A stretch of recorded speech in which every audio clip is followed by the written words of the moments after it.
নমস্কার বন্ধুরা, নতুন রেসিপি নিয়ে হাজির হয়েছে। আজকে আমি দেখাবো মেথি দিয়ে আর মাছের রেসিপি। প্রথমে আমি এখানে একটা ফ্রাই প্যানে তেল দিয়ে দিয়েছি এবং সেখানে মেথি দিয়ে একটু সুন্দরভাবে নাড়াচাড়া দিয়ে এবং ওই মেথির মধ্যে আমি পেঁয়াজগুলি দিয়ে দিলাম। এইগুলিকে একটু আমি সুন্দরভাবে ভেজে নেব। রসুন এবং আদা বাটা দিয়ে দিচ্ছি। এইগুলিকে এখন সুন্দরভাবে কষিয়ে নেব।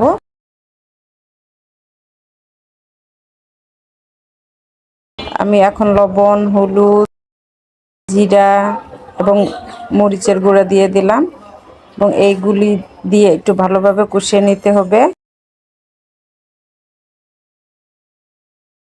আমার মশলা কষানো হয়ে গেছে, আপনারা দেখতে পাচ্ছেন মশলার কালারটা কত সুন্দর এসেছে। আমি এখন মাছগুলি দিয়ে দেব। আমি এখানে আর মাছগুলি দিয়ে দিচ্ছি।